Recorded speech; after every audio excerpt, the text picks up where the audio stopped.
اچھا اب دیکھیے لوگ سوچتے ہیں کہ بھائی علم حاصل کرنے کے بعد ہمیں مثلاً کیا ملے گا. دیکھیں ہم جب وہ دیکھتے ہیں سیاستدان ہیں, فاسق و فاجر افراد ہیں, ان کے پاس تو جناب بڑے چیزیں ہیں, اور ہمارے پاس کیا ہے. مثلاً تھے ایک عالم دین, ایک دفعہ انہوں نے پروردگار سے شکایت کی کہ بادشاہ جو تھا ان کے زمانے میں اس کا ایک باز گم گیا. ٹھیک ہے, بادشاہوں کے اس طرح کے بھی شوق ہوتے ہیں, یہ اس طرح کی چیزیں وہ لوگ اپنے پاس رکھتے ہیں. اس کا بہت ہی فیوریٹ ایک باز تھا, عقاب, وہ کہیں اڑ گیا. تو بادشاہ نے کہا, اچھا دیکھیے بادشاہ پہلے زمانے میں بھی احمقوں کے ہاتھ میں اس طرح کی حکومتیں آ جاتی تھیں, آج بھی ہم دیکھتے ہیں بہت سارے ہمارے وزیر اعلیٰ اور وزیر اعظم دیکھتے ہیں معاشرے کے اندر اس انداز سے گزرے ہیں کہ ان کا ایک آئی کیو ایک عام آدمی کے آئی کیو لیول سے بھی کم ہے, لیکن بہرحال ان کو حکومتیں ملی ہوئی ہوتی ہیں. بادشاہ نے کہا کہ ایسا کرو پورے شہر کے گرد اتنی لمبی لمبی دیواریں بنا دو کہ یہ عقاب نکل کے باہر نہ جا سکے. تو ان عالم نے کہا کہ پروردگارہ ایسے جو کم عقل افراد ہے یہ بادشاہ, اس کو تو نے اتنی بڑی بادشاہت دے دی ہے, اور ہمیں جو علم حاصل کرنے والے ہیں ان کے پاس کچھ بھی نہیں, یعنی ہم لوگ فاقو مثلا کر رہے ہیں, ہمارے پاس پیسے اتنے نہیں ہیں. تو پروردگار عالم کی طرف سے حکایتوں میں یہ ہے کہ ان عالم کو کہا گیا کہ ٹھیک ہے, اس بادشاہ کی بادشاہت اس کی تمام تر جہالت کے ساتھ تمہیں دے دی جاتی ہے, کیا اس بات کو قبول کرو گے؟ اور تمہارا تمام علم تمہارے فقر کے ساتھ اس بادشاہ کو دے دیتے ہیں, کیا قبول کرو گے؟ کہ وہ عالم کب کپا گئے, کانپ گئے, نہیں پروردگار ایسی جہالت کے ساتھ مجھے بادشاہت بھی نہیں چاہیے. تو یہ آپ غور و فکر کریں کہ اگر کبھی ہو سکتا ہے کہ دنیاوی مال و متاع کسی دینی طالب علم یا عالم کے ہاتھ میں نہیں بھی آتا ہے, تو بھی کتنی بڑی دولت اس کے پاس آ رہی, اتنی بڑی دولت آپ کے پاس آ رہی ہے کہ آپ کو اگر ایکسچینج کرنے کو کہا جائے کہ ٹھیک ہے یہ آپ کے پاس اب جو علم دین آپ کے پاس آ گیا, جو دین کی فہم اور معرفت آپ کے پاس آ گئی ہے, اس کو آپ ایکسچینج کر لیں کسی دنیاوی مال و متاع سے, تو انسان فوراً کپ کپ آ جائے گا, جیسے عالم کپ کپ آ گیا کہ نہیں نہیں پروردگارہ مجھے ایسی جہالت کے ساتھ یہ بادشاہت بھی نہیں چاہیے. دیکھیے علم دین کی ویلیو اور قیمت کیا ہے, آپ آج کیونکہ آج پہلی کلاس ہے, اس کی ایک ویلیو اور قیمت کا صحیح طور پہ پتہ ہونا چاہیے. دیکھیے ہمارے عالم گزرے ہیں علامہ ذیشان جوادی, ابھی تک زندہ ہیں, اتنا کام کر کے گئے ہیں معاشرے کے اندر. یہ خود کہا کرتے تھے کہ ایک عالم دین اپنی اچیومنٹ کو لوگوں کے سامنے, عام لوگوں کے سامنے کیا بتائے. اس سے پہلے بھی میں کئی دفعہ ذکر کر چکا ہوں ان کی یہ بات, کیا بتائے وہ. مثلا وہ یہ کہے گا کہ میں نے اتنی کتابیں لکھی ہیں, عوام تو ایک کتاب پڑھنے کو تیار نہیں, انہوں نے کتابوں کی اہمیت کا احساس ہے.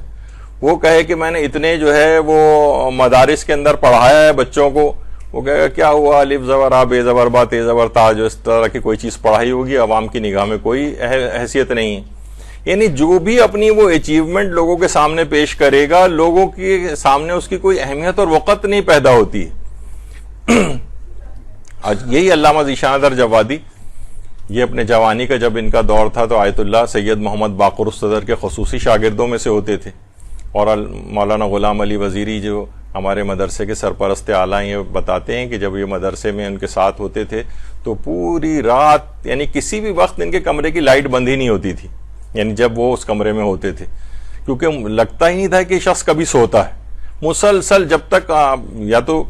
درسوں میں باہر گئے ہوئے ہوتے تھے علم حاصل کر رہے ہیں, یا جب اپنے کمرے میں آتے تھے تو کتابوں کے ترجمے شروع کر دیتے تھے. تو علامہ ذیشان جوادی تو یہی بتاتے تھے کہ اپنی اچیومنٹ عام لوگوں کو ہم کیا بتائیں,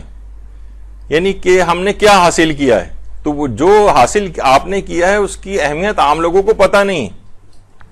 جیسے کہا جاتا ہے نا کہ ایک عالم بہت زیادہ اپنے طالب علموں کو اس بات کی نصیحت کرتے تھے کہ دین بہت قدر و قیمت رکھتا ہے, یہ بہت قیمتی.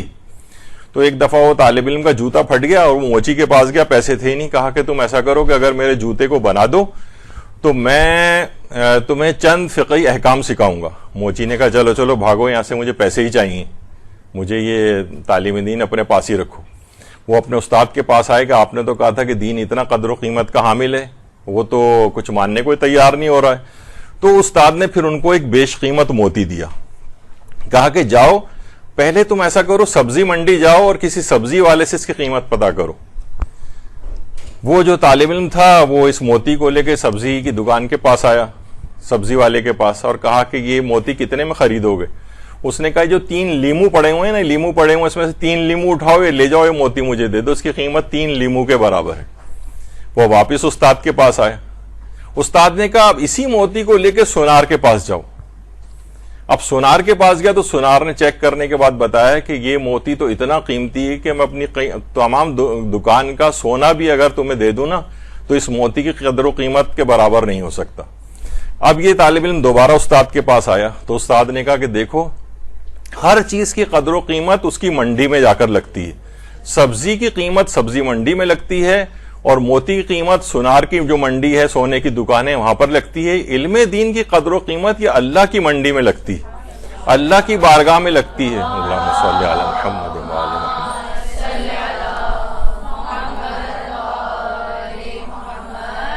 تو اللہ کی بارگاہ کے اندر جو چیز مقبول،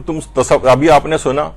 کہ جناب وہ رحمت خدا میں ڈھکا ہوا ہوتا ہے، کتنی حدیثوں کے اندر آیا کہ طالب علم اگر کسی علاقے سے گزر بھی جائے تو وہاں فقط جو 40 روز تک جو مردے اس علاقے میں دفن ہیں ان پر سے عذاب ہٹ جاتا ہے۔ طالب علم جب چلنا شروع کرتا ہے تو فرشتے اس کے پاؤں کے نیچے قدم بچھاتے ہیں۔ یہ عام لوگ افراد کہاں اس بات کو پا سکتے ہیں کہ کتنا بڑا مقام، یہ تو اللہ کی منڈی ہے نا،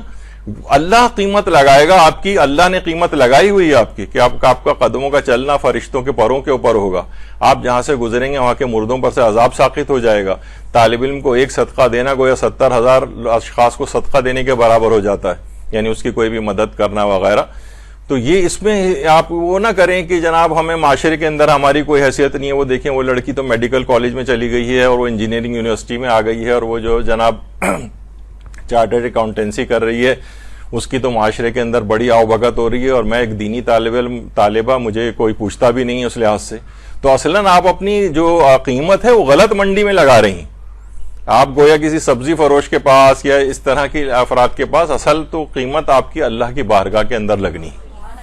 تو بہرحال یہ چیزیں ایسی ہیں۔